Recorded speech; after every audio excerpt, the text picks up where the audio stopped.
Herkese yeniden merhaba. Bugün çok heyecanlı. Bugün ilk defa bir ahşap puzzle yapacağım. Biliyorsunuz puzzle yapmayı çok seviyorum. Ama daha önce hiç ahşap bir puzzle yapmadım. Ve ilk seçimim şöyle dünyanın en tatlı görseli olan Küçük Prens oldu. Bunun açılımını videonun devamında yapacağım. Videonun devamı şöyle olacak. Ben puzzle yaparken üstten bir kamera çekimi, arkada da ben Küçük Prens'i okuyacağım. Bu arada bunu beraber yollamışlar içinde. Çok hoşuma gitti bu da. Benim kendi Küçük Prens'im vardı. Ben yine de buradan okuyacağım, bilmiyorum. Onun çevirisi daha iyidir gibime geldi. O zaman başlayalım. Çok güzel değil mi? Look at this. Aman yarabbim. Çok güzel. Yani görsel seçimi çok güzel. Bayıldım.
O zaman başlıyorum.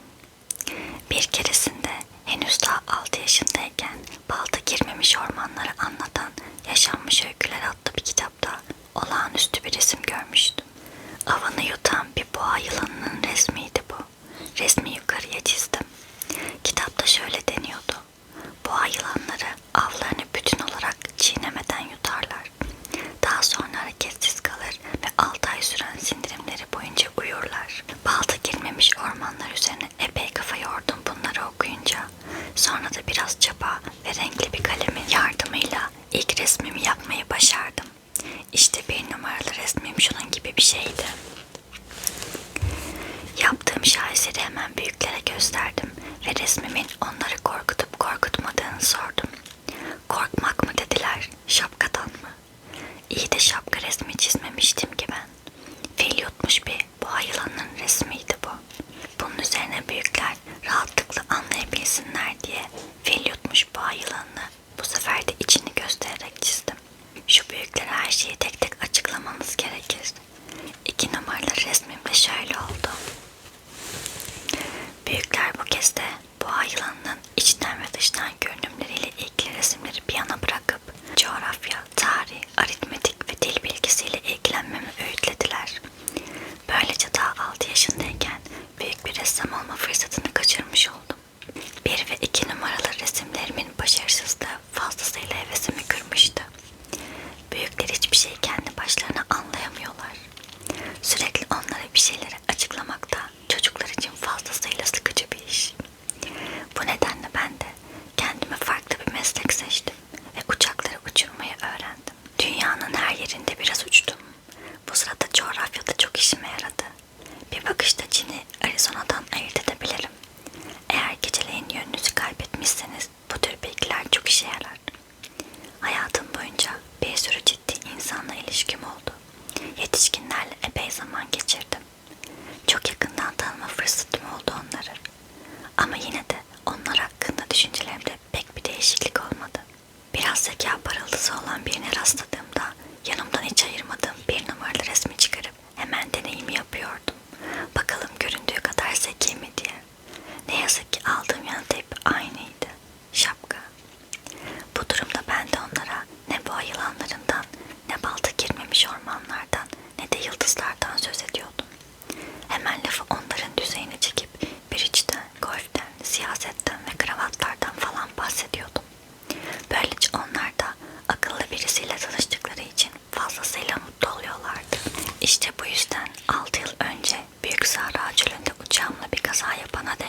ressam olma hevesimi kırdıklarından bu ay yılanının içten ve dıştan görünümleri dışında pek bir şey çizmeyi öğrenememiştim.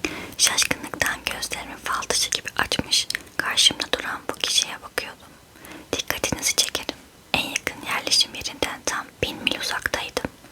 Oysa bu küçük adam hiç de çölde yolunu kaybetmiş, yorgunluktan, açlıktan, susuzluktan ya da korkudan ölecekmiş gibi durmuyordu.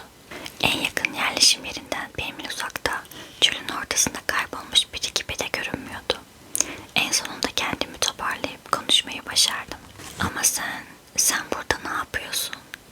Son derece ciddi bir biçimde ama kısık bir sesle sözlerini yineledi. Lütfen bana bir koyun çizin. Bir şeyin fazlasıyla etkisi altında kalınca söyleneni yapmamazlık edemiyorsunuz. En yakın yerleşim yerinden 1000 mil uzakta ve ölüm tehlikesi altındayken bana da çok saçma görünmesine rağmen cebimden bir kağıt ve dolma kalem çıkardım. Tam o an aklıma yıllarımı sadece coğrafya, tarih, aritmetik ve dil bilgisine harcadığım geldi. Biraz da kızgınlıkla ona resim yapmayı bilmediğimi söyledim. Önemli değil dedi. Bana bir koyun çizin.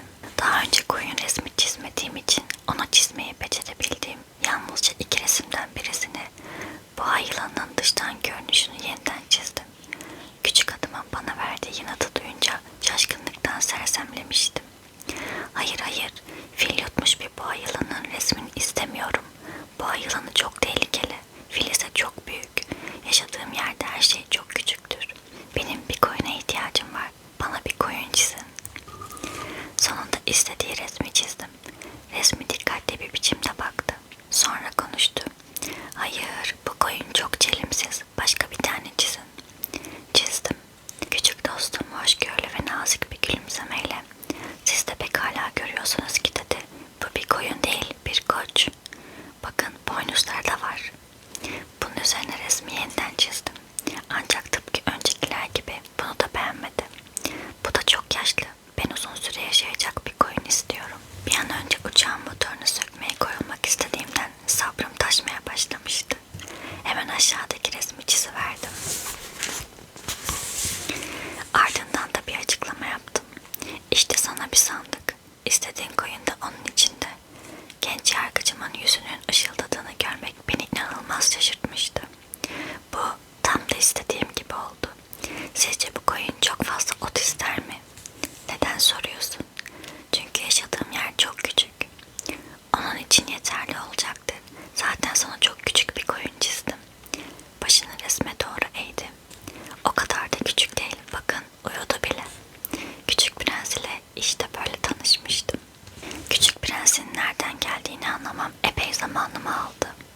Bana sürekli sorular soruyordu ama benim sorularımı duymuyor gibiydi. Ağzından rastgele çıkan kelimeler yavaş yavaş her şeyi anlamamı sağladı. Uçağımı fark eder etmez, uçağımı size çizemem, bu benim boyumu fazlasıyla aşar. Hemen bana sordu, bu şey nedir? O bir şey değil, uçuyor, yani bir uçak, benim uçağım.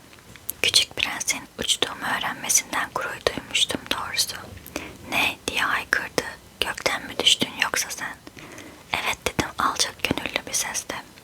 Küçük Prens, ah çok tuhaf. Bu sözlerin ardından da kahkahalarla gülmeye başladı.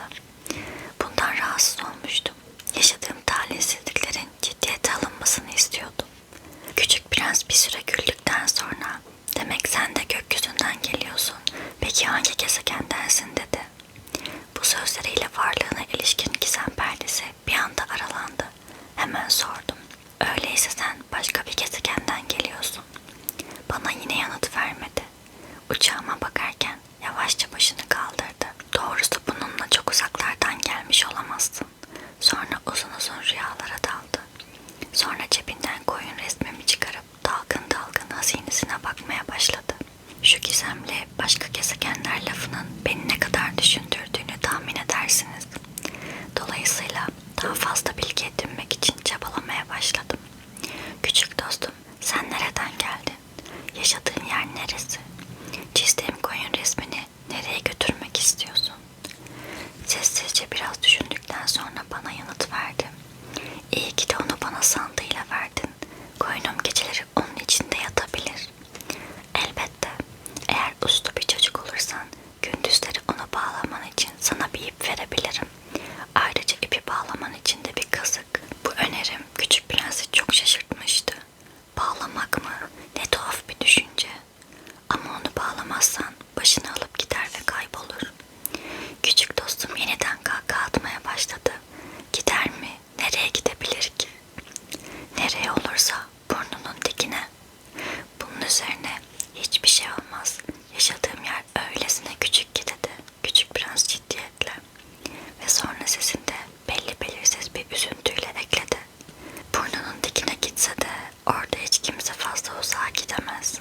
gece çok önemli bir şey daha öğrenmiştim. Küçük Prens'in üzerinde yaşadığı gezegen ancak bir ev kadar büyük olabilirdi. Bu beni fazla şaşırtmamıştı doğrusu. Dünya, Jüpiter, Mars, Venüs gibi isimleri verilmiş büyük gezegenlerin dışında kimileri teleskopta bile görülemeyecek kadar küçük yüzlerce gezegenin var olduğunu biliyordum. Bir gökbilimci bunlardan birini keşfettiğinde ona ismin yerine geçecek bir numara verir. Örneğin asteroid 325 der. Küçük Prens'in geldiği gezegenin asteroid B612 olduğuna inanmak için geçerli nedenlerim vardı. Bu asteroid yalnızca bir kere, o da 1909 yılında bir Türk gökbilimci tarafından teleskopla görülmüş. Bu Türk gökbilimci buluşunu Uluslararası Gökbilim Kongresi'nde büyük bir gösteriyle sunmuş. Ancak üzerindeki kıyafetler nedeniyle hiç kimse ona inanmamış. Büyükler böyledir işte. Ama B612'nin şansına bir Türk devlet adamı karşı çıkanları ölüm cezasıyla tehdit ederek halkına Avrupa tarzı giyimi dayatmış. Daha sonra o Türk gökbilimci 1920 yılında bu kez çok şık bir kıyafetle gösterisini yeniden sunmuş. Bu kez herkes onun düşüncesini kabul etmiş. Eğer asteroid B612 hakkında size bu ayrıntıları verebiliyor ve onun numarası hakkında bu kadar emin konuşuyorsam bunun nedeni büyüklerdir. Büyükler rakamlara bayılırlar. Onlara yeni bir arkadaşınızdan söz ettiğiniz zaman size esas sormaları gereken soruları sormazlar. Mesela asla şunları merak etmezler. Arkadaşının sesi nasıl? Hangi oyunları seviyor? Kelebek koleksiyonu var mı? Onun yerine arkadaşın kaç yaşında diye sorarlar. Kaç kardeşi var? Kaç kilo? Babası ne kadar para kazanıyor? Onun yalnızca bunlarla tanıyabileceklerini sanırlar. Eğer büyüklere kırmızı tuğlalı güzel bir ev gördüm, pencerelerinde sardunyalar ve çatısında kumrular vardı derseniz bu evi bir türlü hayallerinde canlandıramazlar. Onlara şöyle demeniz gerekir. 100.000 franklık bir ev gördüm. O zaman şöyle haykırırlar. Ah ne kadar da güzel. Aynı şekilde onlara Küçük Prens'in sevimliliği, gülüşü ve sizden koyun çizmenizi istemesi onun varlığının kanıtıdır. Birisi sizden koyun çizmenizi istiyorsa bu onun var olduğunu kanıtlar. Derseniz omuzlarını silkip size çocuk muamelesi yaparlar. Ancak onlara geldiği gezegenin asteroid B612 olduğunu söylerseniz size hemen inanır ve sıkıcı sorular sormayı bırakırlar. Büyükler böyledir işte. Onlardan çok şey beklememek gerek. Çocuklar büyüklere karşı son derece hoşgörülü olmak zorundalar. Kuşkusuz yaşamı kavrayan bizler için sayıların hiçbir önemi yok. Bu hikayeyi anlatmaya bir peri masalı anlatır gibi başlamak isterdim. Mesela şöyle demek hoşuma giderdi doğrusu. Bir zamanlar kendisinden olsa biraz büyük bir gezegende yaşayan küçük bir prens varmış. Ve bu küçük prens bir dosta ihtiyaç duyarmış. Yaşamı kavrayanlar için çok daha gerçekçi bir giriş olurdu bu. Doğrusu kimsenin kitabımı hafife alarak okumasını istemem. Bu anıları kağıda dökmek için az acı çekmedim ben. Arkadaşımın koyunuyla birlikte çekip gitmesinin üzerinden 6 yıl geçti. Onu burada betimlemeye çalışıyorsam bu onu unutmamak içindir. İnsanın arkadaşını unutması çok üzücü bir şey. Herkes gerçek bir arkadaşı sahip olamaz. Onu unutursam rakamlardan başka hiçbir şeyle ilgilenmeyen büyükler gibi olurum. İşte bu yüzden bir kutu boyayla birkaç tane kurşun kalem satın aldım kendime. 6 yaşından bu yana bir boğa yılanın içten ve dıştan görünümleri dışında bir şey çizmemiş birisinin bu yaşta yeniden resim yapmaya başlaması güç bir iş doğrusu. Kuşkusuz resimleri elimden geldiğince asıllarına uygun çizmeye çalışacağım. Ancak ne kadar başarılı olurum bilemiyorum.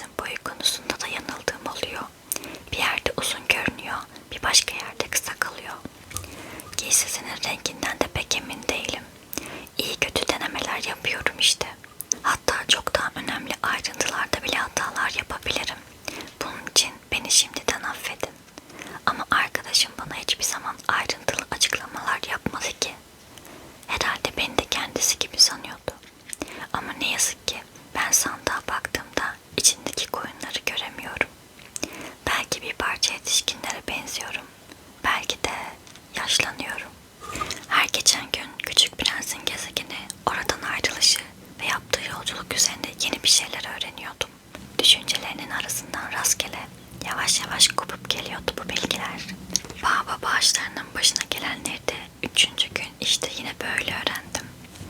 Bunun için koyuna bir teşekkür borçluyum. Çünkü küçük prens ansızın büyük bir kaygıya kapılmış gibi koyunların çalıları yiyip yemediklerini sordu. Evet, yerler. Ah, buna sevindim. Koyunların çalıları yemelerinin neden bu kadar önemli olduğunu anlamamıştım. Ancak küçük prens sözlerini sürdürdü. O zaman baobab ağaçlarını da yerler mi? Baobab ağaçlarının çalı olmadıklarını, tam tersine kilise kadar büyük ağaçlar olduklarını ve hatta bir fil sürüsünün bile tek bir baobab ağacını yiyip bitiremeyeceğini küçük prense anlattım. Fil sürüsü düşüncesi küçük prensi güldürmüştü. Filleri üst üste koymak gerekirdi. Ancak sonra akıllıca ekledi. Bu kadar kocaman olmadan önce baobab ağaçları da küçük değiller miydi? Kesinlikle öyle. İyi de neden koyunlarının küçük baobab ağaçlarını yemelerini istiyorsun? Küçük prens bu soruma şöyle yanıt verdi.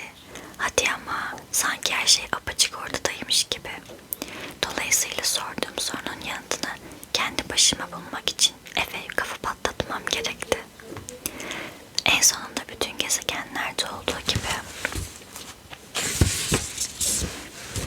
Küçük Prens'in gezegeninde de yararlı ve zararlı bitkiler olduğunu anladım.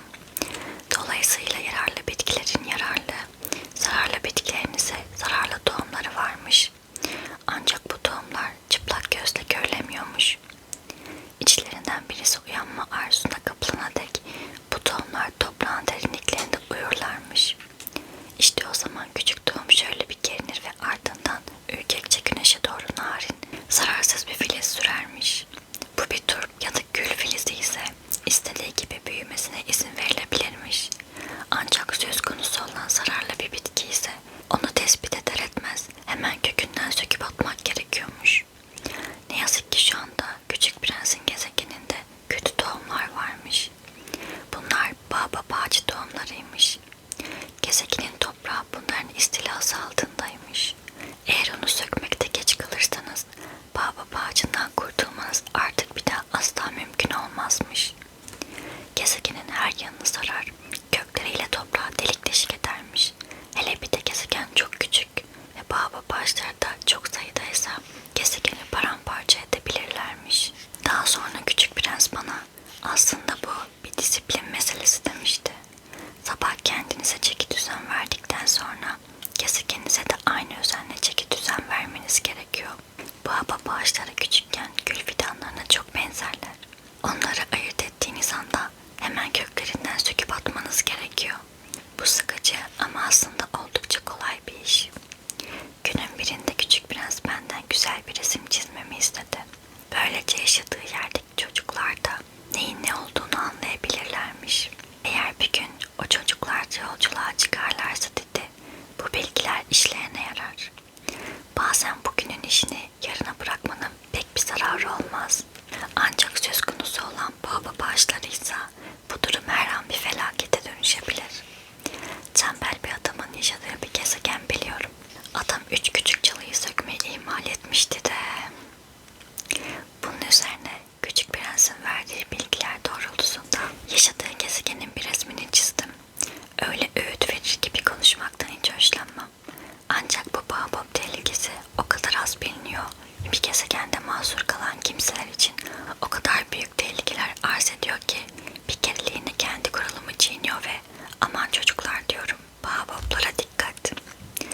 Uzun süredir tıpkı benim gibi hiç farkında olmadan bu tehlikenin kıyısında dolaşan arkadaşlarımı uyarmak için bu resmi çizmeye çalıştım. Bu uyarının önemi büyük. Dolayısıyla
çiçeklerine sordum. O gün batımını 44 kez istediği gün çok mu üzgündün? Ancak küçük prens yanıt vermedi.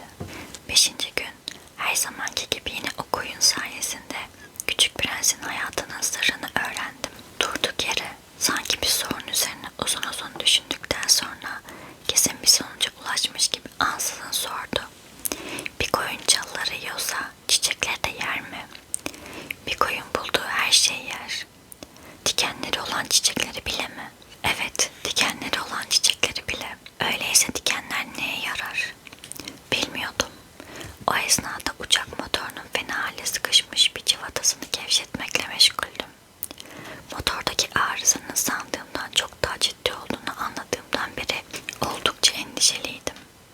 İçme suyum da bitmek üzere olduğundan aklıma kötü şeyler geliyordu. Dikenler neye yarar? Küçük prens bir soru sordu mu cevabını almadan peşini bırakmıyordu. Benimse aklım o an civatada olduğundan gelişigüzel bir yanıt verdim. Dikenler hiçbir işe yaramaz. Onlar sadece çiçeklerdeki kötülüğün belirtisidir. Aa, bir anlık sessizlikten sonra bir tür hınçla çıkıştı bana. Sana inanmıyorum. Çiçekler güçsüzdürler, masumdurlar. Ellerinden geldiğince kendilerine güvenmeye çalışırlar. Dikenleriyle korkunç göründüklerine inanırlar. Ona yanıt vermedim. O sırada kendi kendime söyleniyordum. Eğer bu cıvata inat etmeye devam ederse onu bir çekici darbesiyle söküp çıkartacağım. Küçük prens yeniden düşüncelerimi böldü. Yani sen sanıyorsun ki çiçekler... Aa yeter, hiçbir şey sanmıyorum. Sana öylesine yanıt verdim. Şu an ciddi işlerle meşgulüm. Şaşkın yüzüme baktı. Demek ciddi işler ha? Elimde çekiç ve makine yağından simsiyah olmuş parmaklarımla ona çok çirkin gelen bir nesnenin üzerine eğilmiş duruyordum. Oysa gözlerini benden ayırmıyordu. Tıpkı büyükler gibi konuşuyorsun. Bu sözler beni utandırmıştı. Ama o gözünü kırpmadan devam etti. Her şeyi birbirine karıştırıyorsun. Karman çorman ediyorsun. Gerçekten çok kızmıştı. Altın sarısı saçları rüzgarda uçuşuyordu. Bir gezegende yaşayan kırmızı suratlı bir adam tanıyorum. Hayatı boyunca hiç çiçek koklamamış. Hiçbir yıldıza bakmamış. Kimseleri sevmemiş. Sayıları toplamaktan başka hiçbir iş yapmamış. O da senin gibi bütün gün aynı şeyi tekrarlayıp duruyor. Ben ciddi bir adamım. Ben ciddi bir adamım. Bunları derken gururla göğsü kabarıyor. Ama o bir insan değil. Bir mantar. Bir ne? Bir mantar. Artık küçük prensin sinirden beti benzi atmıştı. Çiçeklerin milyonlarca yıldır dikenleri var. Yine de milyonlarca yıldır koyunlar çiçekleri yiyor. Ve sence çiçeklerin hiçbir işe yaramayan dikenlerini büyütmek için neden bu kadar zahmete katlandıklarını anlamaya çalışmak ciddi bir iş değil, öyle mi? Koyunlarla çiçekler arasındaki bu mücadelenin hiçbir önemi yok mu? Bu kırmızı suratlı şişko adamın hesaplamalarından daha ciddi ve daha önemli değil mi? Eğer dünyada eşi benzeri olmayan bir çiçeğin benim gezegenim dışında hiçbir yerde yetişmeyeceğini ve bir sabah ne olduğunu anlamaya bile fırsat kalmadan küçük bir koyunun onu tek lokmada yok edebileceğini biliyorsam bu önemsiz bir şey değildir. Yüzü öfkeden kıpkırmızı olmuş bir halde devam etti. Eğer insan milyonlarca ve milyonlarca yıldızın içinde tek bir örneği bulunan bir çiçeği severse o yıldızlara baktığında mutlu olur. Kendi kendine şöyle der. İşte benim çiçeğim bunlardan birinde. Ama eğer koyun ansızın o çiçeği yerse bütün yıldızların ışığı söner. Ama bunun senin için hiçbir önemi yok, öyle değil mi? Artık konuşamaz bir hale gelmişti. Birden gözyaşlarına boğulup hıçkırmaya başladı. Gece olmuştu. Aletlerimi bir kenara bıraktım. Ne çekicim ne cıvatam, ne susuzluk ne ölüm.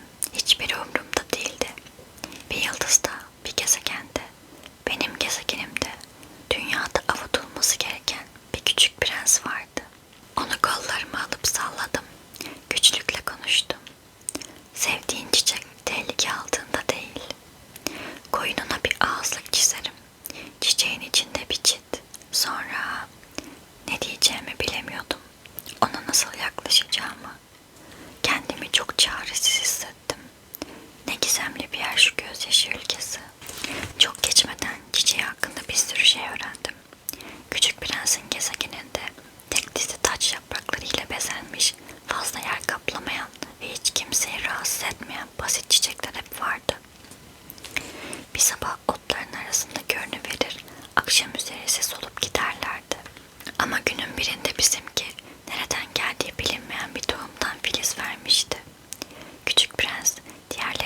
benzemeyen bu filizi dikkatle gözlemlemeye başlamıştı. Çünkü yeni bir tür baobab ağacı olabilirdi. Ancak çok geçmeden bu yeni filizin büyümesi durmuş ve çiçek açma hazırlıklarına girişmişti. Koca bir tomurcuğun gelişimine an bir an tanık olan küçük prens sonunda olağanüstü bir güzellikle karşılaşacağını seziyordu. Ancak yeşil yuvasında gizlenen çiçek güzelliğini ortaya koymak için sürdürdüğü hazırlıkları bir türlü bitiremiyordu. Renklerini özenle seçiyor, giysilerini yavaş yavaş giyiyor, taç yapraklarını birer birer düzenliyordu. Gelincikler gibi buruş buruş çıkmak istemiyordu gün yüzüne. Göz alıcı güzelliğinin bütün ışıltısıyla ortaya çıkmayı arzuluyordu. Ah evet, gerçekten de çok cilveli bir şeydi. Gizemli hazırlıkları günlerce sürmüştü. En sonunda bir sabah tam gün doğarken ortaya çıkıvermişti. Büyük bir özenle hazırlanan kendisi değilmiş gibi esneyerek şöyle demişti. Ah, uykum ağırdır, kusuruma bakmayın, üstüm başım da pek dağınık. Küçük prens hayranlığını gizleyememişti. Ne kadar da güzelsiniz. Değil mi? Diye yanıt vermişti çiçek tatlı bir sesle. Üstelik de güneşle aynı anda doğdum. Küçük prens onun pek alçak gönüllü olmayacağını tahmin etmişti zaten. Yine de öylesine büyüleyiciydi ki. Sanırım kahvaltı vakti diye eklemişti çiçek çok geçmeden. Benimle ilgilenme nezaketini gösterecek misin? Şaşkına dönen küçük prens taze su bulup çiçeği sulamıştı. Ancak çok geçmeden çiçeğin biraz da alıngan kendini beğenmişliği küçük prensin canını sıkmaya başlamıştı. Örneğin bir gün üstündeki dört dikenden söz ederken çiçek küçük prense şöyle demişti. Hadi bakalım o kaplanlar pençeleriyle gelsinler. Benim gezegenimde kaplanlar yok ki diye itiraz etti küçük prens ve ekledi. Ayrıca kaplanlar ot yemez. Ben ot değilim diye yanıt verdi çiçek usulca. Özür dilerim.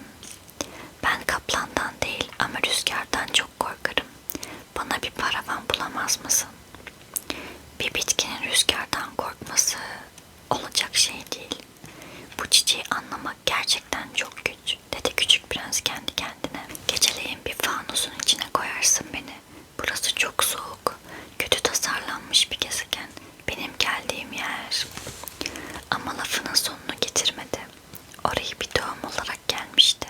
Başka dünyalar hakkında hiçbir şey bilemezdi. Küçük de olsa bir yalan söylemeye hazırlanırken yakalandığı için biraz utanmıştı. Birkaç kez öksürerek küçük prensi konudan uzaklaştırmaya çalıştı. Paravan istemiştim, ne oldu? Gidip bakacaktım ama beni lafa tuttunuz. Bunun üzerine çiçek küçük prensi vicdan azabı çektirip cezalandırmak için mahsustan öksürmüştü. Bu olaydan sonra küçük prens ona olan sevgisine rağmen çiçekten kuşkulanmaya başlamıştı. Hiçbir önemi olmayan sözlerini bile ciddiye almış ve çok mutsuz olmuştu. Bir gün küçük prens onu dinlememeliydim diyerek itirafta bulundu bana. Çiçeklere asla kulak vermemeli insan. Onları yalnızca seyretmeli ve koklamalı. Çiçeğimin güzel kokusu bütün gezegeni sarmıştı ama buna bile sevinemedim. Şu pençe meselesinde sinirleneceğime şefkat duymalıydım ona. Küçük prens içini dökmeye devam etti. O zamanlar hiçbir şey anlamıyordum. Onu söylediklerine göre değil, yaptıklarına göre değerlendirmeliydim. Etrafına güzel kokular yayıyor, ışık saçıyordu. Ondan asla kaçmamalıydım. Onun o küçük hesaplarının ardındaki gizli sevecenliğini anlamalıydım. Çiçekler öylesine çelişkilidir ki. Bense çiçeğimi sevmeyi bilemeyecek kadar küçüktüm o zamanlar. O günün sabahında gezegenini derleyip toplamıştı. Yanardağların bacalarını büyük bir titizlikle temizlemişti. Gezegeninde 2 tane aktif yanardağ vardı. Sabah kahvaltısında bir şeyler pişirmek için epey işe yarıyorlardı. Küçük prensin bir tane de sönmüş yanardağ vardı. Ama ne olur ne olmaz diyerek onu da aynı özenle temizlemişti. Yanardağlar iyi temizlenirse patlamadan düzenli bir biçimde usul usul yanarlar. Küçük prensin gezegenindeki yanardağ patlamaları şömine alevlerine benzer. Oysa bizim gezegenimizdeki yanardağlar onları temizleyemeyeceğimiz kadar büyüktür. Bu yüzden karşımıza bin bir türlü dert açarlar.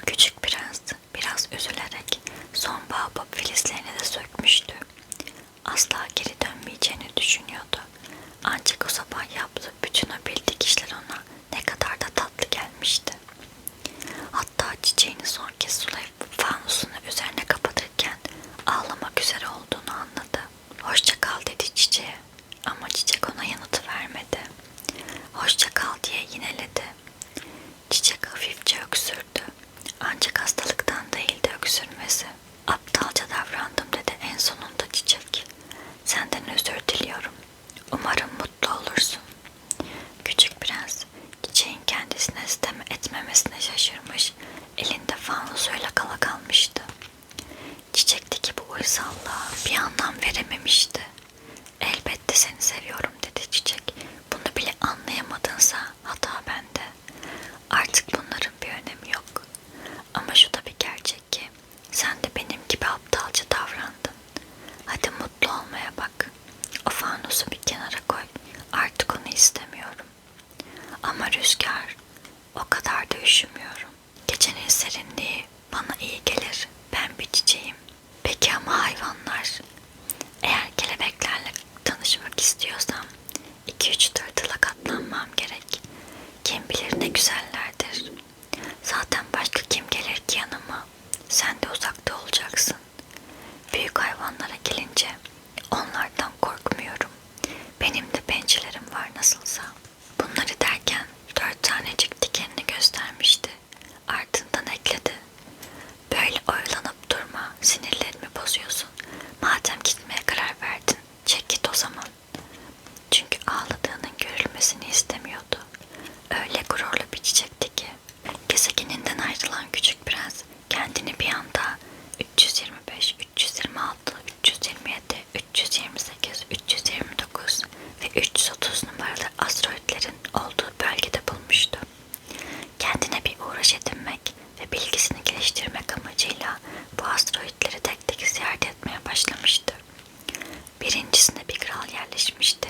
Kral kürklü, kızıl beyaz kaftanıyla basit ama ihtişamlı görünen bir tahtın üzerine kurulmuştu. Küçük prensi fark eden kral heyecanla bağırdı. Ah, işte bir uyruk. Küçük prensin tuhafına gitmişti. Beni daha önce hiç görmedi ki. Nereden tanıdı acaba? Krallar için her şeyin çok basit olduğunu henüz bilmiyordu. Krallara göre bütün insanlar onların uyruğuydular. Kral en sonunda krallık edecek birini bulmanın verdiği gururla yanıma yaklaş da seni daha iyi göreyim dedi. Küçük prens gözleriyle oturacak bir yer aradı. Ancak kralın o müthiş kaftanı bütün gezegeni kaplamıştı. Dolayısıyla ayakta kaldı ve yorgunluktan esnedi. Kralın huzurunda esnemek görgü kurallarına aykırıdır diye buyurdu kral. Sana esnemeyi yasaklıyorum. Bunu engellemek elimde değil ki diye yanıt verdi şaşkınlıkla küçük prens. Uzun bir yolculuk yaptım ve hiç uyumadım.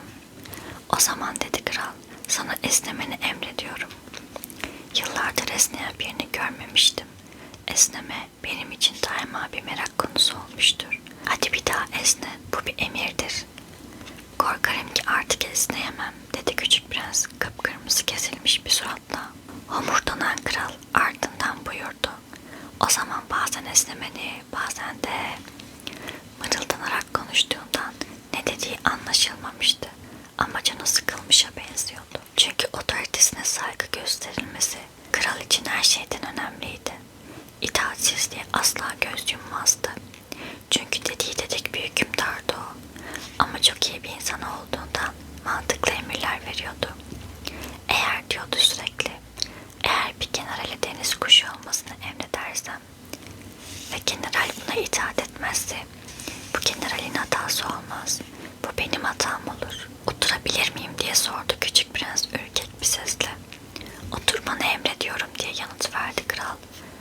Kaftanın eteğini gösterişli bir hareketle çekerek. Küçük prens şaşkınlığını üzerinden atamamıştı. Gezegen o kadar küçüktü ki. Acaba kral burada kime hükmediyordu? Saygıdeğer efendim dedi krala dönerek. İzin verirseniz size bir soru soracağım. Bana soru sormanı emrediyorum dedi kral aceleyle. Efendim, siz burada niye hükmediyorsunuz? Her şeye diye yanıt verdi kral büyük bir sakinlikle. Her şeye mi? Kral eliyle kendi gezegenini, diğer gezegenleri ve yıldızları işaret etti. Hepsine birden mi dedi küçük prens? Evet, hepsine birden dedi kral. Çünkü yalnızca güçlü bir hükümdar değildi. Aynı zamanda evrensel bir hükümdardı. Yıldızlar da mı size itaat ediyorlar? Elbette dedi kral. Onlar da itaat ediyorlar. Disiplinsizliğe asla göz yummam. Böylesi bir güç karşısında küçük prensin ağzı açık kalmıştı. Eğer bu güç onda olsaydı sandalyesini yerinden bile kıpırdatmadan aynı gün içinde gün batımını 44 kez değil 72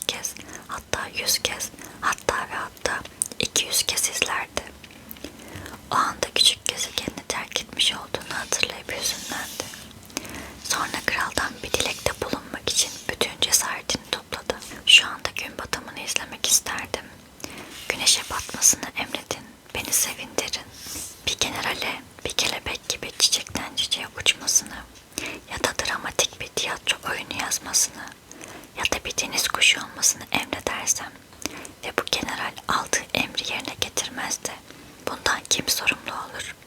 O mu yoksa ben mi? Siz olursunuz dedi küçük prens kararlı bir sesle. Kesinlikle. Herkesten verebileceği neyse onu istemek gerekir dedi kral. Otorite her şeyden önce mantığa dayanmalıdır. Eğer halkına gidip kendilerini denize atmalarını emredersen onlar da sana karşı devrim yaparlar. Ama bana itaat edilmesini istemeye hakkım var. Çünkü benim emirlerim mantıklıdır. Peki ya benim gün batımı dedi. Sorduğu soruyu asla unutmayan küçük prens. İsteğin gerçekleşecek. Gerekeni yapacağım. Ancak yönetim anlayışım gereği koşulların uygun hale gelmesini bekleyeceğim. Ne zaman olacak peki bu diye sordu küçük prens. Kral büyük bir takvime bakarken bu akşam tam 8'e 20 kala olacak. Bana nasıl itaat edildiğini o zaman göreceksin. Küçük prens esnedi. Güneşin hemen batmamasına üzülmüştü. Zaten can da sıkılmaya başlamıştı. Burada yapabileceğim bir şey yok dedi krala. Ben gidiyorum. Gitme dedi. Bir uyruğa sahip olmaktan gururlanan kral. Gitme, seni bakan yapıyorum. Ne bakanı? Adalet bakanı. Ama burada yargılanacak kimse yok. Orası belli olmaz dedi kral. Henüz krallığımın her yanını dolaşmadım. Bunun için fazlasıyla yaşlıyım. Burada araba için yer yok. Bense yürüyünce hemen yoruluyorum. Ama ben her yana baktım ki dedi küçük prens eğilerek. Gezegenin öbür tarafına göz atarken orada da kimse yok. O zaman sen de kendi kendini yargılayacaksın dedi kral. Bu çok zor bir iştir. Kişinin kendini yargılaması başkasını yargılamasından çok daha zordur. Eğer kendini doğru bir biçimde yargılamayı başarırsan gerçek bir bilgesin demektir. Ben kendimi nerede olsam yargılarım dedi küçük prens. Bunun için burada kalmama gerek yok. Sanırım gezegenimin bir yerinde yaşlı bir fare var. Geceleri sesini duyuyorum. Bu yaşlı fareyi yargılayabilirsin. Arada sırada ölüm cezasına da çarptırırsın onu. Böylece hayatı senin adaletine bağlı olur. Ama tutumlu olmak için onu her seferinde bağışlarsın. Çünkü elimizde başka kimse yok. Ben kimseye ölüm cezası vermek istemem dedi küçük prens. Artık gitsem iyi olacak. Hayır dedi kral. Gitmek için hazırlanan küçük prens yaşlı kralı üzmek istemiyordu. Majesteleri emirlerine harfiyen uyulmasını istiyorlarsa bana mantıklı bir emir versinler. Örneğin 1 dakika içinde burayı terk etmemi emredebilirler. Bana göre koşullar bunun için uygun görünüyor. Kral yanıt vermedi. Küçük prens bir an tereddüt ettikten sonra iç çekerek yola koyuldu. Seni büyükelçi yapıyorum diye bağırdı kral aceleyle. Bunu söylerken otoriter bir duruşu vardı. Yola koyulan küçük prens kendi kendine söylendi. Şu büyükler çok tuhaflar. İkinci gezegende kendini beğenmiş bir adam yaşıyordu. Daha uzaktan küçük prensi görür görmez bağırdı. Ah işte bir hayranım beni ziyarete geliyor. Çünkü kendini beğenmiş insanlara göre herkes onlara hayrandır. Günaydın dedi küçük prens. Şapkanız biraz tuhaf doğrusu. Kendini beğenmiş adam selam şapkası diye açıkladı. Beni alkışlayan hayranlarımı bununla selamlıyorum. Ancak buradan hiç kimse geçmiyor. Ya dedi küçük prens hiçbir şey anlamamıştı. Ellerini birbirine vuracaksın diye tavsiyede bulundu kendini beğenmiş adam. Küçük prens ellerini birbirine vurdu. Kendini beğenmiş adam alçak gönüllü bir tavırla şapkasını çıkararak onu selamladı. Bu kralı ziyaret etmekten çok daha eğlenceli dedi küçük prens kendi kendine. Sonra da ellerini birbirine vurmaya koyuldu. Kendini beğenmiş adam da şapkasıyla onu selamlayıp duruyordu. Küçük prens onu 5 dakika alkışladıktan sonra bu tek düz oyundan sıkılmıştı. Peki şapkanızı atmanız için ne yapmam gerekiyor diye sordu adama. Ancak kendini beğenmiş adam onu duymamıştı bile. Çünkü kendini beğenmiş insanlar sadece övgüleri duyarlar. Bana gerçekten de çok mu hayransın diye sordu adam küçük prense. Hayran olmak ne demek? Hayran olmak benim bu gezegendeki en yakışıklı, en iyi giyinen, en zengin ve en akıllı insan olduğumu düşünmek demektir. Ama siz bu gezegendeki tek kişisiniz. Olsun canım, sen yine de hayranım ol. Peki o zaman size hayranım dedi küçük prens omuzlarını silkerek. Ama bunun neden bu kadar önemli olduğunu anlamadım. Ardından küçük prens yola koyuldu. Şu büyükler gerçekten de çok tuhaflar dedi kendi kendine yol boyunca. Sonraki gezegende bir sarhoş yaşıyordu. Bu ziyaret çok kısa sürdü ama bu kadarı bile küçük prensin derin bir hüzne kapılmasına yetmişti. Sarhoş bir sürü boş içki şişesinin önünde sessizce oturuyordu. Masanın yanında ise dolu şişeler vardı. Ne yapıyorsunuz diye sordu adama. İçki içiyorum diye yanıt verdi sarhoş kederli bir şekilde. Neden içiyorsunuz diye sordu küçük prens. Unutmak için dedi sarhoş. Neyi unutmak için diye sordu ona acıyan küçük prens. Utancımı unutmak için diye itiraf etti sarhoş başını öne eğerken. Peki neden utanıyorsun diye bir daha sordu küçük prens ona yardımcı olmak ümidiyle. İçki içtiğim için utanıyorum diyerek konuşmaya son noktayı koydu sarhoş. Ardından da o yoğun sessizliğine geri döndü. Küçük prens şaşkın bir halde oradan ayrıldı. Büyükler gerçekten de çok tuhaflar diyerek yolculuğuna devam etti. 4. gezegende bir iş adamı vardı. Adam o kadar meşguldü ki küçük prens geldiğinde başını kaldırıp ona bakmadı bile. Günaydın dedi küçük prens. Sigaranız sönmüş. 3, 2 daha 5 eder. 5 artı 7, 12 eder. 12 artı 3, 15. Günaydın. 15 artı 7, 22. 22 artı 6, 28. Sigarayı yakacak vaktim yok. 26 artı 35 artı 1. Üf. Hepsi 501 milyon 622 bin 731 etti. 501 milyon ne? Ne? Sen hala burada mısın? 501 milyon. Ne yapacağım bilmiyorum. Yapacak o kadar çok işim var ki. Ciddi bir adamım ben. Gevezelik ederek vaktimi harcayamam. 2 artı 5 7. 501 milyon ne diye yineledi küçük prens. Bir soruyu bir kez sordu mu yanıtını almadan o sorudan hayatta vazgeçmezdi. İş adamı başını kaldırdı.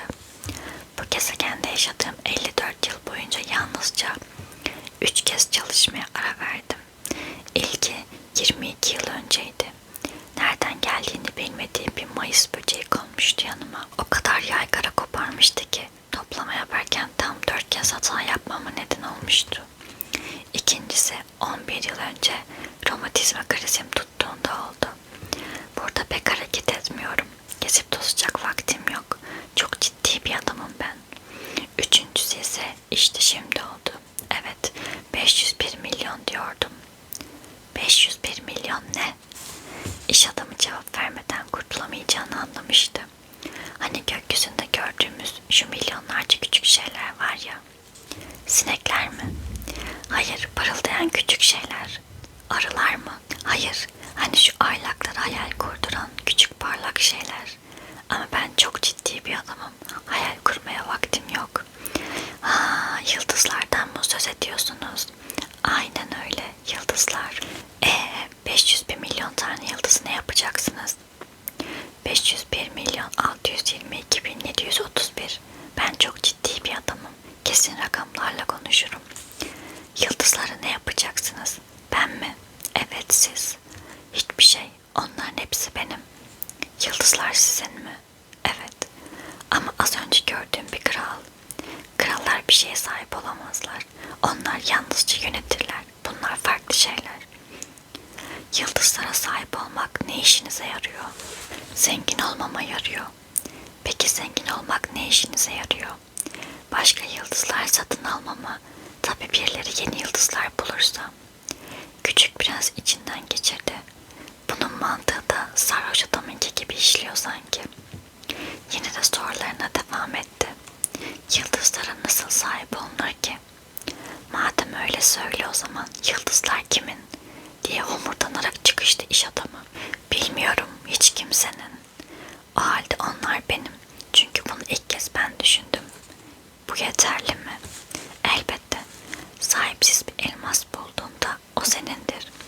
Üzerinde kimsenin yaşamadığı bir ada bulduğunda o senindir. Daha önce kimsenin akıl edemeyeceği bir düşünceye sahip olursan hemen patentini alırsın, senin olur. Bu yıldızların sahibi de benim. Çünkü benden önce hiç kimse onlara sahip olmayı akıl edemedi. Doğru dedi küçük prens. Peki onlarla ne yapıyorsunuz? Onları yönetiyorum, hesaplıyorum. Sonra yeniden hesaplıyorum dedi iş adamı. Bu zor bir iş ancak ben ciddi bir adamım. Küçük prens yine tatmin olmamıştı. Benim bir atkım olsa onu boynuma sarıp yanımda taşıyabilirim. Eğer bir çiçeğim olsa onu koparıp yine yanımda taşıyabilirim. Ama siz yıldızları gökten toplayamazsınız. Evet öyle ama onları bankaya yatırabilirim. Ne demek istiyorsunuz? Demek istiyorum ki yıldızlarımın sayısını küçük bir kağıda yazarım ve sonra da o kağıdı bir çekmecenin içine kilitlerim. Hepsi bu mu? Bu kadar yeterli olur. Eğlenceli bir iş, kulağa hoş geliyor ama pek de ciddi bir iş değil diye düşündü küçük prens. Küçük prensin ciddi işler konusundaki düşünceleri büyüklerinkinden çok farklıydı. Her gün suladığım bir çiçeğim var dedi. Her hafta temizlediğim 3 tane de yanardağım. Sönmüş olan yanardağı bile temizliyorum. Ne olur ne olmaz. Benim onların sahibi olmam, yanardağlarımın ve çiçeğimin işine yarıyor. Oysa sizin yıldızlara hiçbir yararınız yok.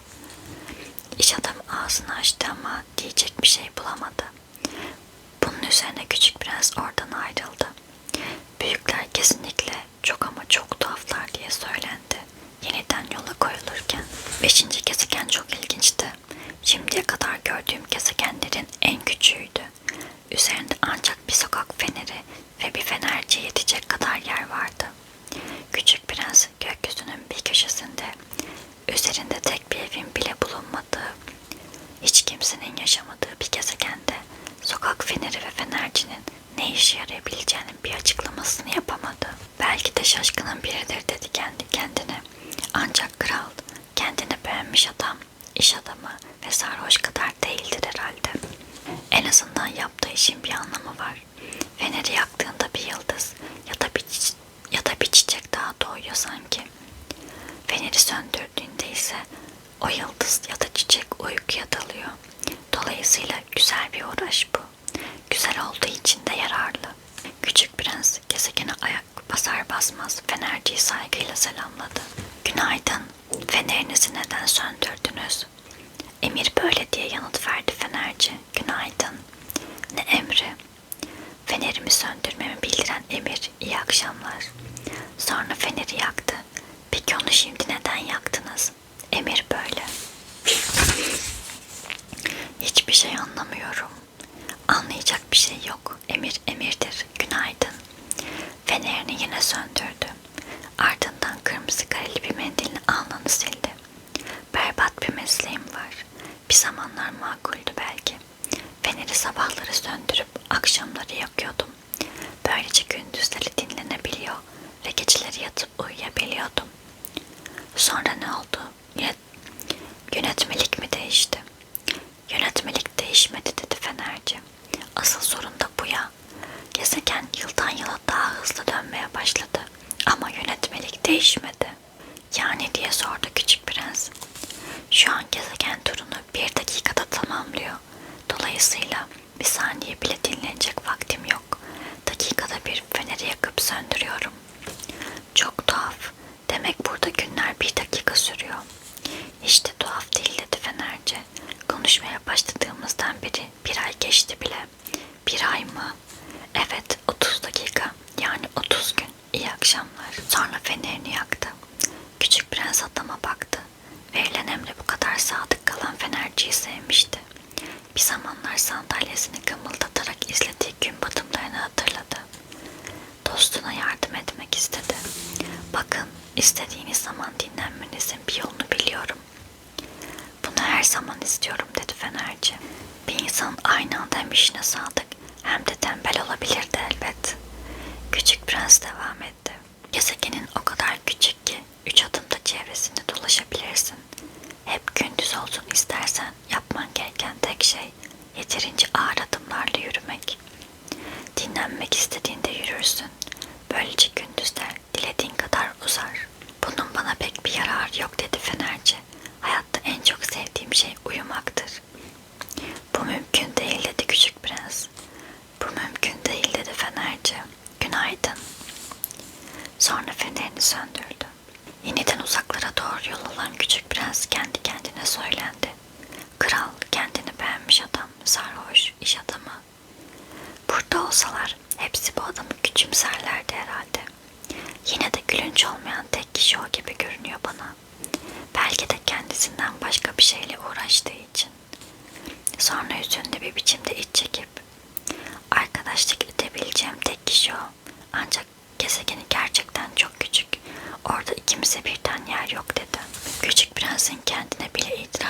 cesaret edemediği bir şey vardı. Bu gezegenden ayrılırken bu kadar üzülmesinin asıl nedeni bu gezegende bir günde 1444 kez gün batımını izleyemeyecek olmasıydı. 6. gezegen bir öncekinden 10 kat daha büyüktü. Bu gezegende koca koca kitaplar yazan yaşlı bir adam yaşıyordu. Küçük Prens'i fark eden yaşlı adam bağırdı. "Hey, işte bir kaşif." Küçük Prens masanın üzerine oturup bir süre soluklandı. "Nereden geliyorsun?" diye sordu yaşlı adam. "Bu büyük kitapta nedir böyle?" dedi Küçük Prens. "Burada ne yapıyorsunuz?" "Ben coğrafyacıyım." "Coğrafyacı ne demek?" "Denizlerin, ırmakların, şehirlerin, dağların ve çöllerin bulundukları yerleri bilen bilgin demek." "Çok ilginç," dedi Küçük Prens. "En sonunda gerçek bir mesleğe rastladım." Ardından coğrafyacının gezegenine şöyle bir göz attı. Daha önce hiç bu kadar büyük bir gezegen görmemişti. "Gezegeniniz çok güzel. Okyanuslarınız var mı?" "Bunu bilemem," dedi coğrafyacı. Küçük Prens hayal kırıklığına uğramıştı. "Peki ya dağlar?" "Bunu bilemem." "Peki ya şehirler, ırmaklar ve çöller?" "Bunları da bilemem. Ama siz coğrafyacısınız." "Doğru," dedi coğrafyacı. "Ancak ben bir kaşif değilim. Gezegenimde tek bir kaşif bile yok. Şehirleri, ırmakları, dağları, denizleri, okyanusları ve çölleri sayacak olan coğrafyacı değildir.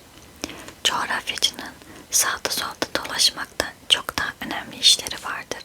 Masanın başından ayrılmaz. Ancak kaşifleri kabul eder. Onlara sorular sorar ve yolculuk anılarını not eder. Eğer içlerinden birisinin anıları coğrafyacıya ilginç görünürse hemen o kaşifin dürüstlüğü üzerine soruşturma yapar. Neden? Çünkü yalan söyleyen bir kaşif coğrafya kitaplarında felakete yol açar. Çok içki içen bir kaşif de öyle. O neden? Çünkü sarhoşlar her şeyi çift görürler. Dolayısıyla coğrafyacı 2 dağ not alır. Oysa orada yalnızca bir dağ vardır. Böyle birisiyle tanıştım. Eminim çok kötü bir kaşif olurdu.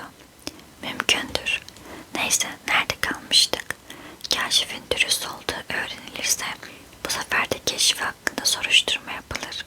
Oraya gidip bakılır mı yani? Hayır, bu çok karışık bir iş. Ancak kaşiften keşfini kanıtlaması istenir.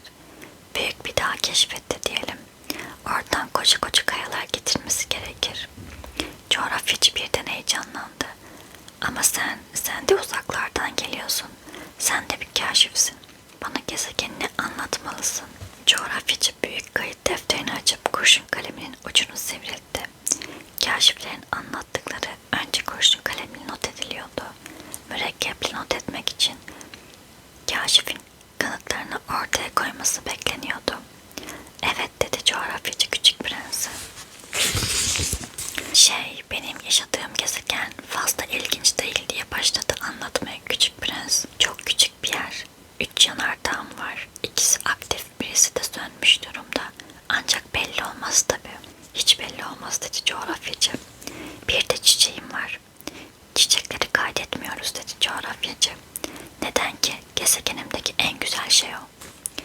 "Çünkü çiçekler geçici şeylerdir." "Geçici ne demek?" "Coğrafya kitapları kitaplar arasında en ciddi olanlardır. Onlar hiçbir zaman eskimezler. Bir dağın yer değiştirmesi çok ender rastlanan bir olaydır. Bir okyanusun sularının çekilmesi de öyle.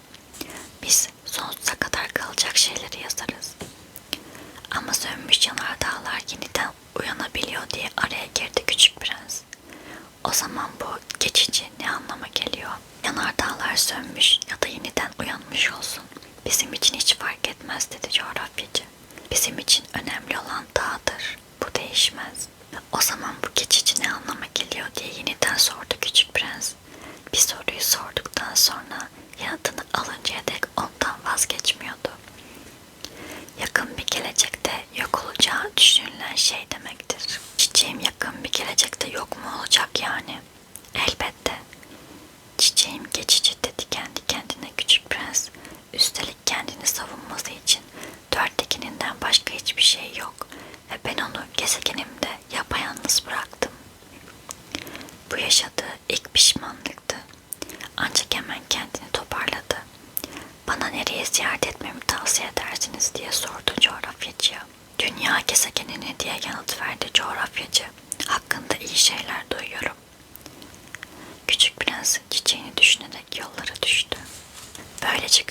Prens'in gittiği 7. gezegen Dünya oldu. Dünya öyle basit bir gezegen değil. Üzerinde elbette zenci krallar da dahil olmak üzere 111 kral, 7.000 coğrafyacı, 900.000 iş adamı, 7,5 milyon sarhoş ve 311 milyon kendini beğenmiş, yani yaklaşık 2 milyar yetişkin insan yaşar. Dünyanın boyutları hakkında bilgi sahibi olmanız için size şu örneği versem yeter. Elektriğin icadından önce dünyanın 6 kıtasındaki sokak fenerlerini yakmak için tam 462.511 kişilik gerçek bir fenerciler ordusu gerekiyordu. Uzaktan bakınca manzara seyredilmeye değerdi.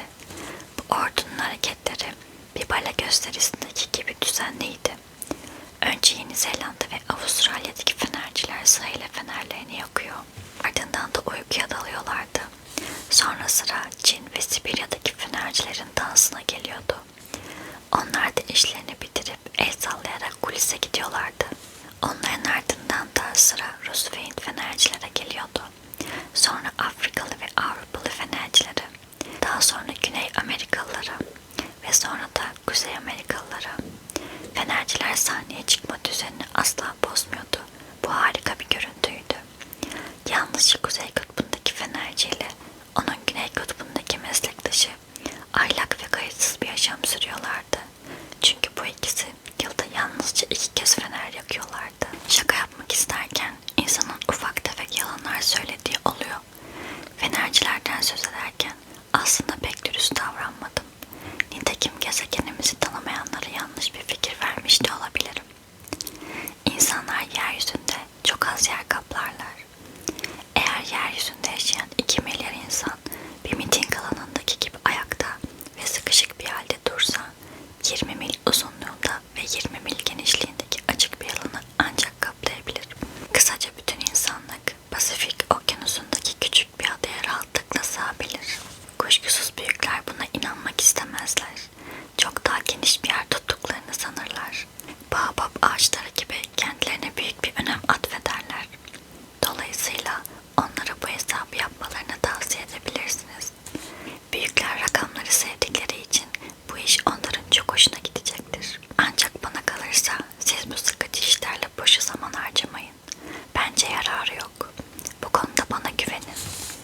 Küçük Prens dünyaya ayak bastığında kimseyi göremeyince çok şaşırdı. Tam yanlış gezegene geldiğini düşünecekti ki sarı bir halkanın kumda kımıldadığını gördü. İyi akşamlar dedi Küçük Prens. İyi akşamlar dedi yılan. Hangi gezegendeyim acaba şu anda? Dünyadasın. Burası da Afrika diye yanıt verdi yılan.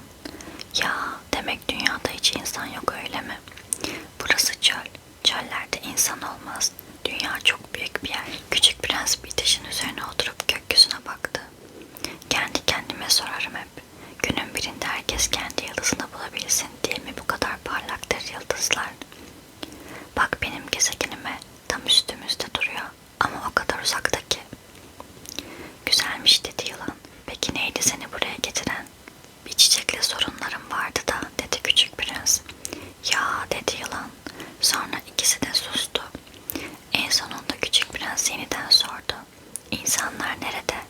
Çölde biraz yalnız hissediyor insan kendini. İnsanların arasında da pekala yalnız hissedebilirsin kendini. Küçük Prens uzun uzun yılana baktıktan sonra biraz tuhaf bir hayvansın. Parmağım kadar ya varsın ya yoksun dedi. Ama bir kralın parmağından çok daha güçlüyümdür dedi yılan. Küçük Prens gülümsedi. O kadar da değildir canım. Baksana ayakların bile yok. Kendi başına dolaşamazsın. Ama seni bir geminin götürebileceğinden çok daha uzaklara götürebilirim dedi yılan. Sonra altın bir bilezik gibi Küçük Prens'in ayak bileğine dolandı. Dokunduğum insanı geldiği yere geri yollarım ben dedi yılan bir kez daha. Ama sen temiz birisin ve bir yıldızdan geliyorsun. Küçük Prens yanıt vermedi. Şu gaz katı dünyada böylesine güçsüz oluşun içimi acıtıyor. Eğer bir gün gezegenini çok özlersen sana yardım edebilirim. Ben seni çok iyi anladım dedi Küçük Prens. Ama niye böyle bilmece gibi konuşuyorsun? Çözemeyeceğim bilmece yoktur dedi yılan. Küçük Prens çölü geçerken yalnızca tek bir çiçeğe rastladı. 3 taç yapraklı, hiçbir özelliği olmayan bir çiçekti. Günaydın dedi küçük prens. Günaydın dedi çiçek. İnsanlar nerede diye nazikçe sordu küçük prens. Çiçek bir zamanlar oradan bir kervanın geçtiğini görmüştü. İnsanlar mı? Sanırım buralarda 6-7 insan var. Birkaç yıl önce onları görmüştüm. Ama kim bilir şimdi neredeler? Rüzgarla birlikte savrulup duruyorlar. Kökleri yoktur onların. Bu yüzden işleri çok zor. Hoşça kal dedi küçük prens. Hoşça kal dedi çiçek. Sonra küçük prens yüksek bir dağa tırmandı. Dizlerine kadar gelen kendi 3 yanardağının dışında hiç dağ görmemişti. Sönmüş yanardağ da tabir olarak kullanılıyordu. Kendi kendine sanırım bunun gibi yüksek bir dağın tepesinden bütün gezegeni ve bütün insanları görebilirim dedi. Ancak sipsivri kayalardan başka hiçbir şey göremedi. Günaydın dedi öylesine. Günaydın, günaydın, günaydın dedi yankı. Kimsiniz? Kimsiniz? Kimsiniz? Kimsiniz? Dostum olur musunuz? Yalnızım, yalnızım, yalnızım, yalnızım. Ne tuhaf bir gezegen burası diye düşündü küçük prens. Kupkuru, sipsivri, kirli mi kirli. İnsanların hiç hayal gücü yok. Yalnızca kendilerine söylenenleri tekrarlıyorlar. Halbuki gezegenimde bir çiçeğim vardı. Her zaman sözü o başlardı. Kumlar, kayalar ve karlar üzerinde uzun süren bir yolculuğun ardından küçük prens en sonunda bir yol keşfetti. Ne de olsa bütün yollar önünde sonunda insanların yaşadıkları yerlere çıkar. Günaydın dedi küçük prens içinde güller açmış bir bahçeye. Günaydın dedi güller. Küçük prens onlara dikkatlice baktı. Kendi çiçeğine çok benziyorlardı. Siz kimsiniz diye sordu güllere şaşkın bir halde. Bizler gülleriz. Ansızın bir hüzün kapladı içini. Çiçeği ona şu koca evrende eşinin benzerinin bulunmadığını söylemişti. Oysa burada tek bir bahçe içinde bütünüyle ona benzeyen 5000 tane gül vardı. Küçük prens kendi kendine söylendi. Çiçeğin burayı görse ne bozulurdu. Ona gülmeyeyim diye acıklı acıklı öksürmeye başlar. Ölmek üzereymiş gibi davranırdı. Ben de onun üzerine titriyormuş gibi yapmak zorunda kalırdım. Çünkü öyle yapmazsam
Böylece her gün biraz daha yakınıma oturacaksın. Ertesi gün Küçük Prens yeniden oraya geldi. Her gün aynı saatte gelsen daha iyi olur dedi tilki. Örneğin öğleden sonra 4'te geleceksen ben saat 3'te mutlu olmaya başlarım. Saat ilerledikçe de içimdeki mutluluk artar. 4 oldu mu içim kıpır kıpır olur ve ufaktan meraklanırım. Mutluluğun değerini anlamaya başlarım. Ama sen herhangi bir anda çıkıp gelirsen yüreğim saat kaçta senin için çarpacağını bilemez. O yüzden insanın bazı gelenekleri olmalıdır. Gelenek nedir diye sordu Küçük Prens. Artık iyiden iyiye unutulmuş bir şey daha dedi tilki. Gelenek bir günü diğer günlerden, bir saati diğer saatlerden farklı kılar. Örneğin benim avcılarımın bazı gelenekleri vardır. Perşembe günleri köyün kızlarıyla dans ederler. Dolayısıyla Perşembe günü benim için harika bir gündür. Üzüm bağlarına kadar rahatça dolaşabilirim. Ancak avcılar dansa herhangi bir gün gidiyor olsalardı, bütün günler benim için birbirinin aynı olurdu ve hiç tatil yapamazdım. Böylece Küçük Prens tilkiyi evcilleştirdi. Ayrılık zamanı gelip çattığında tilki mırıldandı. Ah, ağlayacağım galiba. Hata sende dedi Küçük Prens. İşin bu noktaya gelmesini ben istemedim. Evcilleştirilmeyi isteyen sendin. Haklısın dedi tilki. Yine de ağlayacaksın öyle mi dedi Küçük Prens. Evet öyle. O halde bu işten hiçbir kazancın olmadı. Olmaz olur mu hiç dedi tilki. Buğday tarlalarını hatırlasana. Sonra ekledi. Git ve güllere tekrar bak. Kendi gülünün eşsiz olduğunu anlayacaksın. Sonra vedalaşmak için buraya gel. Sana bir sır hediye edeceğim. Küçük Prens gülleri bir kez daha görmeye gitti. Siz benim gülüme hiç mi hiç benzemiyorsunuz? Gözümde hiçbir kıymetiniz yok dedi güllere. Ne sizi evcilleştiren olmuş ne de siz kimseyi evcilleştirmişsiniz. Tilkim de başlangıçta sizin gibiydi. Başka 100.000 tilkiye benzeyen sıradan bir tilkiydi. Ama benim dostum oldu ve şimdi onun dünyada eşi benzeri yok. Güller fena bozulmuşlardı. Güzelsiniz ama benim için hiçbir şey ifade etmiyorsunuz diye devam etti konuşmaya. Sizin için kimse kendini feda etmez. Kuşkusuz benim gülüm bana güzel. Yoldan geçen birisi onun size benzediğini düşünebilir. Ama o tek başına hepinizden daha önemli. Çünkü onu ben suladım. Çünkü onun fanusunun altına ben koydum. Çünkü onu paravanla rüzgardan ben korudum. Çünkü onun için sonradan kelebek olan 2-3 tanesi haricinde tırtılları ben öldürdüm. Çünkü onun yakınmalarını, böbürlenmelerini ve hatta kimi zaman da suskunluklarını dinleyen benim. Çünkü o benim gülüm. Bu sözlerin ardından Küçük Prens tilkinin yanına gitti. Hoşça kal dedi tilki. Hoşça kal dedi tilki. İşte sana vereceğim sır. Aslında çok basit. Hakikati en iyi kalp gözüyle görebilir insan. Gözler asıl görülmesi gerekeni göremez. Gözler asıl görülmesi gerekeni göremez diye tekrarladı Küçük Prens unutmamak için. Gülünü senin için bu kadar önemli kılan ona harcadığın zaman dedi tilki. Gülümü benim için bu kadar önemli kılan diye tekrarladı Küçük Prens unutmamak için. İnsanlar bu gerçeği unuttular dedi tilki. Ancak sen unutmamalısın. Evcilleştirdiğin şeyin sorumluluğunu daima taşımak zorundasın. Gülünden sen sorumlusun. Gülümden ben sorumluyum diye tekrarladı Küçük Prens unutmamak için. Günaydın dedi Küçük Prens. Günaydın dedi demiryolu makasçısı. Burada ne yapıyorsunuz? Yolcuları biner kişilik öbeklere ayırıyorum dedi makasçı. Onları taşıyan trenleri bazen sağa bazen sola yönlendiriyorum. O anda gök gürültüsü gibi gürleyerek geçen ışıl ışıl bir tren makasçının kulübesini sarstı. Çok aceleleri var dedi Küçük Prens. Neyin peşindeler acaba? Lokomotifin makinisti bile bilmez bunu dedi makasçı. O sırada ışıl ışıl ikinci bir tren gürleyerek bu kez ters yöne doğru gitti. Ne çabuk döndüler diye sordu Küçük Prens. Bunlar onlar değil dedi makasçı. Bu karşı yönden gelen tren. Bulundukları yerden hoşnut değiller mi? Kimse bulunduğu yerden hoşnut değildir. O sırada gök gürültüsü gibi gürleyerek üçüncü bir tren daha geçti. Bunlar daha önceki yolcuları mı takip ediyorlar diye sordu Küçük Prens. Hiç kimseyi takip etmiyorlar dedi makasçı. İçindekiler ya uyuyor ya da esniyorlardır şimdi. Yalnızca çocuklar burunlarını pencereye dayamışlardır. Yalnızca çocuklar ne aradıklarını biliyorlar dedi küçük prens. Bir bez bebekle saatler geçirebilirler. Her şeyleri o bebektir sanki. Biri onu ellerinden almaya kalksa hemen ağlayıverirler. Onların yerinde olmak vardı dedi makasçı. Günaydın dedi küçük prens. Günaydın dedi tüccar. Susuzluk giderci haplar satıyordu. Haftada bir tane hap yutuyordunuz ve artık su içme gereği duymuyordunuz. Bunları neden satıyorsunuz diye sordu küçük prens. Çünkü inanılmaz zaman kazandırıyor dedi tüccar. Uzmanlar hesaplamışlar. Bu sayede haftada tam 53 dakika tasarruf etmiş oluyorsun. Peki bu 53 dakikayla ne yapılabilir? Ne istersen. Harcayacak 53 dakikam olsaydı dedi kendi kendine küçük prens. Ağır ağır bir çeşmeye doğru yürürdüm. Kazanın üzerinden 8 gün geçmişti. Kalan suyumun son damlalarını içerken anlatmıştı tüccarın öyküsünü bana. Evet dedim küçük prense. Anıların çok hoş ancak ben henüz uçağımı tamir edemedim ve içecek bir damla bile suyum kalmadı.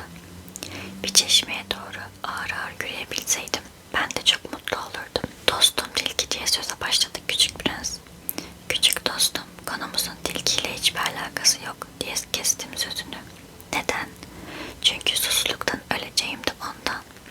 Neden söz ettiğimi anlamıyordu. Ölmek üzere olsam bile insanın bir dostunun olması güzel bir şeydir. Örneğin ben bir tilkiyle dost olduğum için çok mutluyum. Tehlikenin farkında değil dedim kendi kendime. Ne acıkıyor ne de susuyor. Biraz güneş ışığı ona yetiyor. Ancak bana bakıp aklımdan geçenlere yanıt verdi. Ben de susadım. Hadi bir kuyu arayalım. Bezginlikle elimi salladım. Uçsuz bucaksız bir çölde rastgele bir kuyu aramaktan bir saçmalıktı. Yine de yürümeye koyulduk.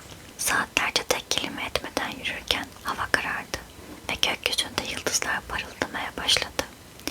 Susuzluk nedeniyle biraz ateşim yükseldiğinden onları hayal meyal fark ediyordum. Birden küçük prensin son sözlerini hatırladım.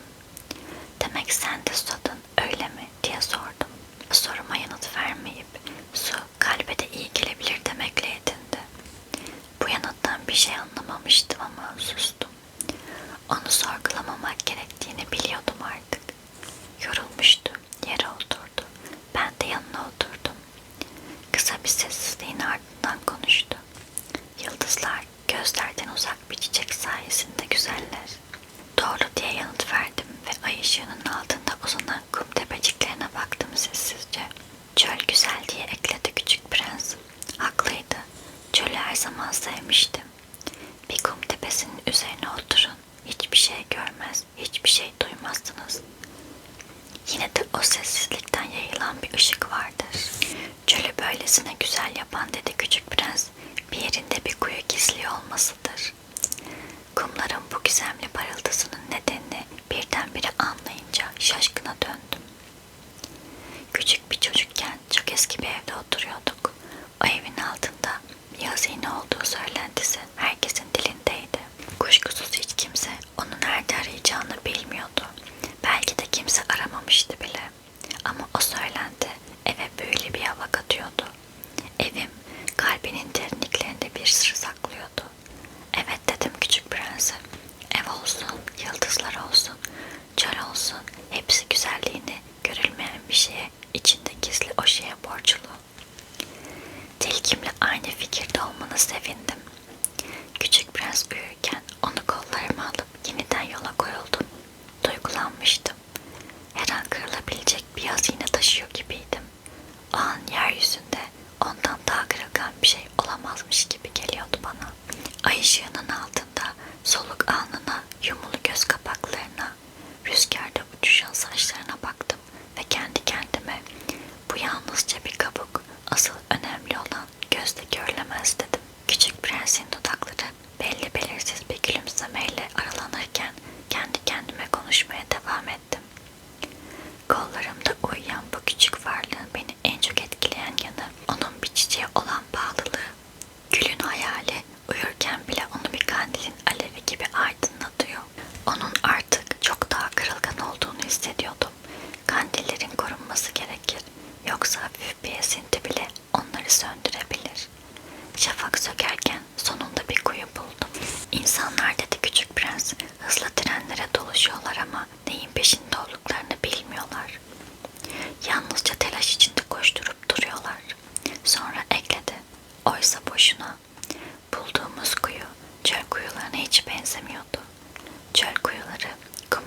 yapılmış basit deliklerden ibarettir.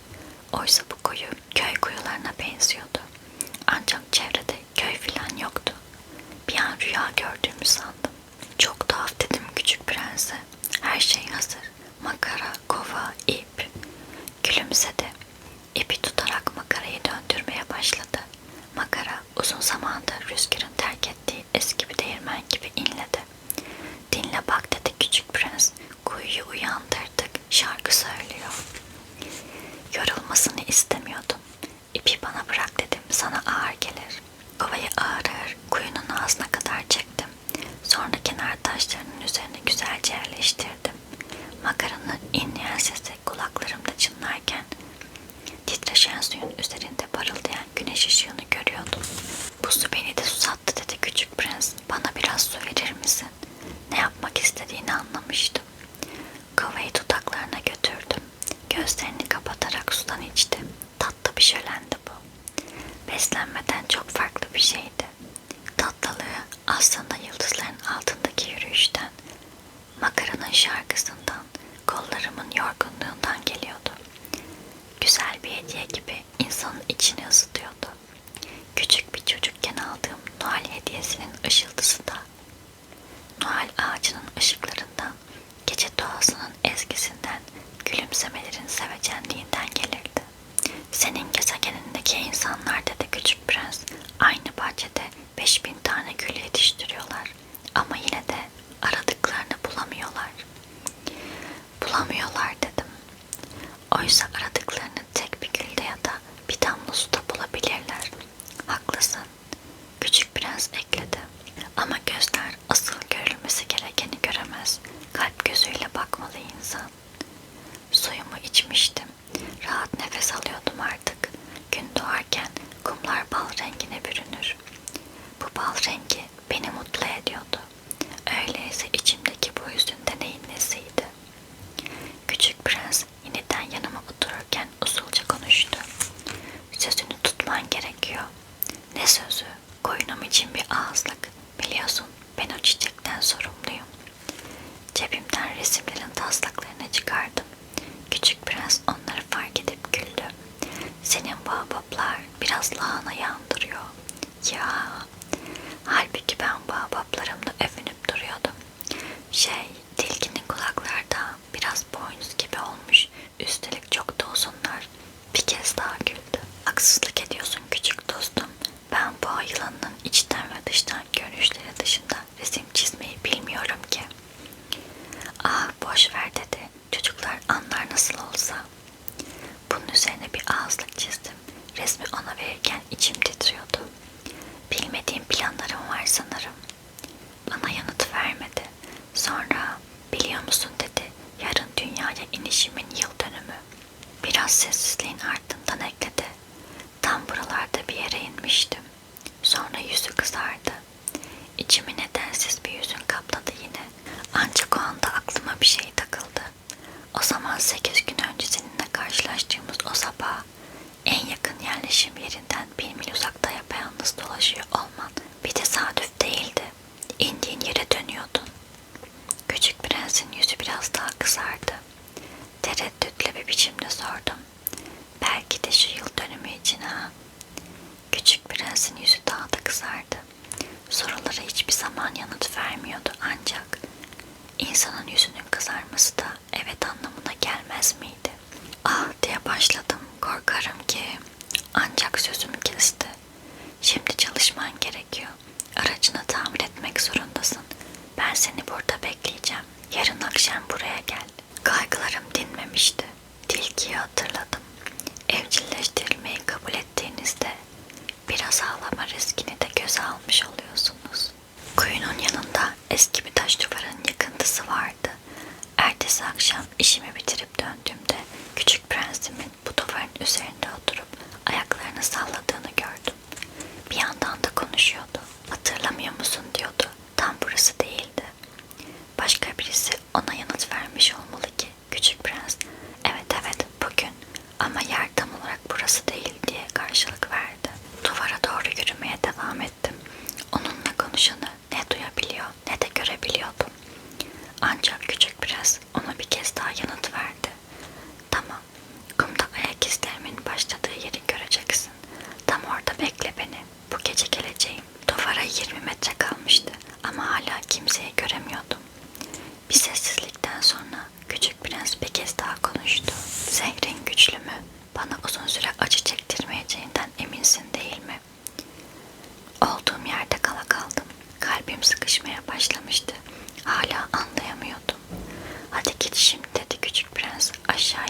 istiyorum. Bakışlarımı duvarın dibine çevirmemle yerimden sıçramam bir oldu. Orada Küçük Prens'in tam karşısında insanı 30 saniyede öldürebilecek sarı yılanlardan birisi duruyordu. Tabancamı çıkarmak için elimi cebime atarken ileriye doğru bir adım attım. Ancak çıkardığım gürültüyü duyan yılan suyu kesilmiş bir fıskiye gibi kendini kumlara bıraktı ve hafiften mardini bir ses çıkararak taşların arasından gözden kayboldu. Küçük dostumu kollarıma almak için tam zamanında duvara ulaşmıştım. Yüzü bembeyaz kesilmişti. Neler oluyor? Şimdi de yılanlarla mı konuşuyorsun? Boynundan hiç çıkarmadığı sarı atkısını gevşettim. Şakaklarını ıslatıp ona su içirdim. Bir şeyler sormaya cesaret edemiyordum. Ciddi bir ifadeyle yüzüme baktı. Sonra kollarını boynuma doladı. Vurulmuş, ölmekte olan minik bir kuşun kalbi gibi çarpıyordu kalbi. Aracındaki sorunu gidermene sevindim. Artık evine dönebilirsin. Sen nereden biliyorsun? Ben de zaten hiç beklemediğim halde motoru tamir etmeyi başardığımı haber vermek için buraya gelmiştim.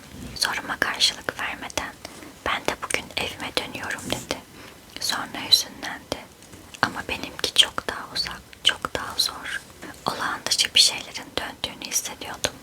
Onun küçücük bir çocuk gibi kollarımın arasında sıkıyordum. Sanki o bir uçuruma doğru sürükleniyordu ve bunu engellemek için benim yapabileceğim hiçbir şey yoktu. Bakışları ciddileşmiş, çok uzaklara dalıp gitmişti. Koyunun bende, sandığını da aldım. Ayrıca ağızlığı da var. Hüzünlü bir biçimde gülümsedi. Uzunca bir süre bekledim. Yavaş yavaş kendine geldiğini hissediyordum. Küçük dostum, sen korkuyorsun. Elbette korkuyordu. Ancak usulca gülümsedi. Bu akşam daha da fazla korkacağım. O çaresizlik duygusu bir kez daha içimi ürpertti. Onun gülüşünü bir daha asla duyamayacak olma düşüncesine katlanamayacağımı anlamıştım. Bu gülüş çölün ortasında bir pınar gibiydi benim için. Küçük dostum, gülüşünü bir daha duymak istiyorum. Bana yanıt vermedi. Onun yerine bu gece tam bir yıl oluyor. Yıldızım geçen yıl dünyaya indiğim noktanın tam üstünde olacak dedi. Küçük dostum, şu yalanın, şu buluşmanın ve şu yıldız hikayesinin kötü bir düş olduğunu söyle bana hadi. Soruma yine yanıt vermedi. Asıl önemli olan göze görünmeyendir. Elbette. Çiçek içinde bu böyledir. Yıldızda yaşayan bir çiçeği seviyorsan geceleyin gökyüzüne bakmak güzeldir. Bütün yıldızlar çiçek açar. Elbette. Su içinde bu böyledir. Bana içirdiğin su makara ve ipin ritmiyle birleşince bir müzik gibi geldi. Hatırlasana ne güzeldi. Kesinlikle. Geceleyin gökyüzüne bakınca yıldızları göreceksin. Benimki o kadar küçük ki sana nerede olduğunu göstermem imkansız. Ama böylesi daha iyi. Böylece yıldızım senin için diğer yıldızlardan herhangi birisi olacak. O zaman da bütün yıldızlara bakmak seni mutlu edecek. Hepsi dostun olacak. Şimdi sana bir hediyem var. Ve güldü. Ah küçük dostum, küçük dostum. Senin bu gülüşünü duymak öyle güzel ki. Benim hediyem de bu işte. Tıpkı su gibi. Ne demek istiyorsun? Herkesin bir yıldızı var ama hepsi birbirinden farklı. Yıldızlar yolcular için bir kılavuz, bilginler için araştırılması gereken bir mesele. Bazıları içinse gökyüzündeki küçük ışık kaynağıdır sadece. Şu benim iş adamına göre de altından başka bir şey değildir. Oysa bütün yıldızlar sessizdir. Ama senin yıldızların kimseninkilere benzemeyecek. Geceleyin gökyüzüne baktığında sırf onlardan birinde ben varım ve gülüyorum diye bütün yıldızlar gülüyor gibi gelecek sana. Yalnızca senin gülmeyi bilen yıldızların olacak. Bir kez daha güldü. Acın hafiflediğinde ki acılar her zaman hafifler. Beni tanımış olduğuna sevineceksin. Her zaman benim dostum olarak kalacaksın. Sen de benimle birlikte gülmek isteyeceksin. Bazen pencereni açacak ve mutlu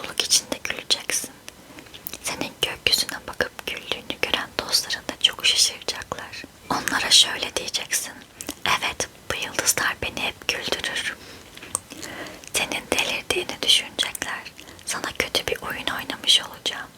Sonra yeniden güldü. Sanki sana yıldızlar yerine gülmeyi bilen bir sürü küçük can vermişim gibi. Bir kez daha güldü. Sonra yeniden ciddileşti. Bu gece biliyorsun, gelme. Seni bırakmayacağım. Acı çekiyormuş gibi görüneceğim. Ölüyormuşum gibi olacak biraz. Onun gibi bir şey işte. Görme daha iyi. Zaten değmez. Seni bırakmayacağım. Kaygılanmıştı. Biraz da yılan yüzünden diyorum bunları. Seni de sokması gerekmiyor. Yılanlar hain olurlar. Sırf eğlence olsun diye sokabilir seni bu yılan. Seni bırakmayacağım.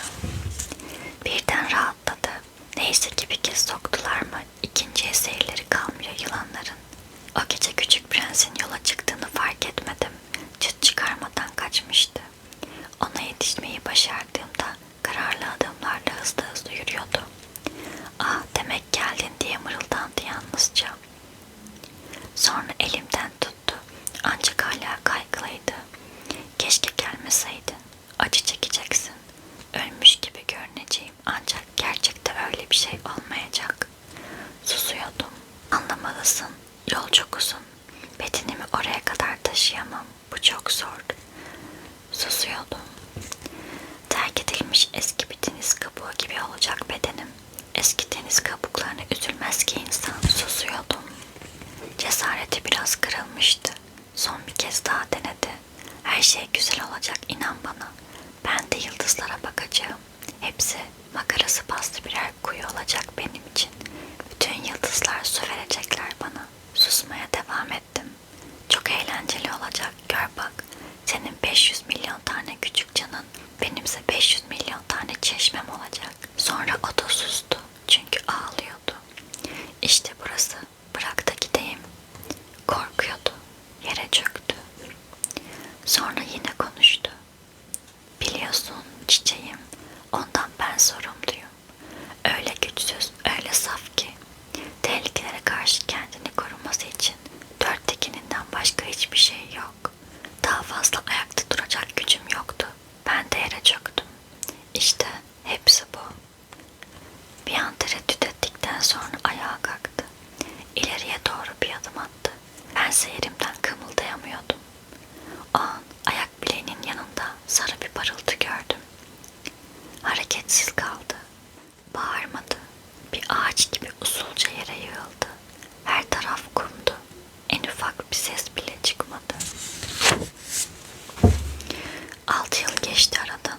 Bu hikayeyi hiç kimseye anlatmadım. Döndüğümde arkadaşlarım beni yeniden canlı olarak gördüklerine sevinmişlerdi. Bense çok üzgündüm. Ancak onlara yorgun olduğumu söyledim. Şimdi üzüntüm biraz hafifledi. Ama tam anlamıyla değil elbette. Ancak onun gezegenine döndüğünü biliyorum.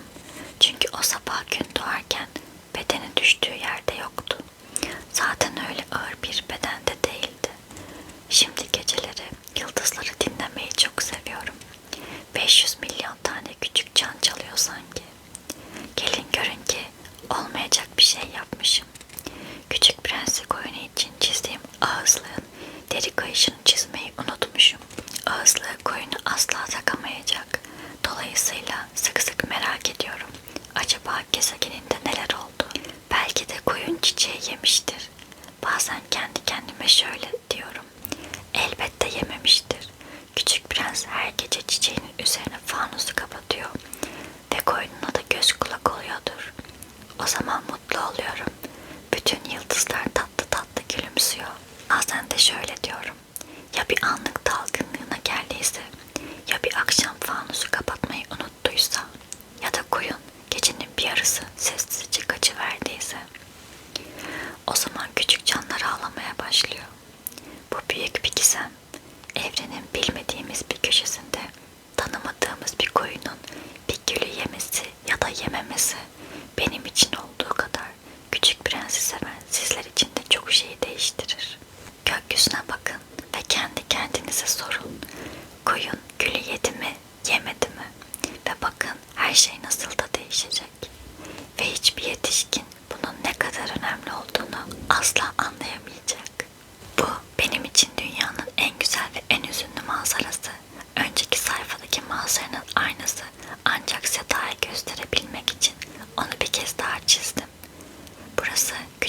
yıldızın yeryüzünde ilk göründüğü ve sonra da kaybolduğu yer. Eğer bir gün yolunuz Afrika'ya, bu çöle düşerse burayı tanıdığınızdan emin olabilmek için bu manzaraya iyice bakın. Geçerken uğradıysanız da lütfen acele etmeyin. O yıldızın tam altında biraz bekleyin. Eğer o anda bir çocuk size doğru gelirse, gülüyorsa, altın sarısı saçları varsa ve sorulan sorulara yanıt vermiyorsa onun kim olduğunu hemen anlayacaksınız. O zaman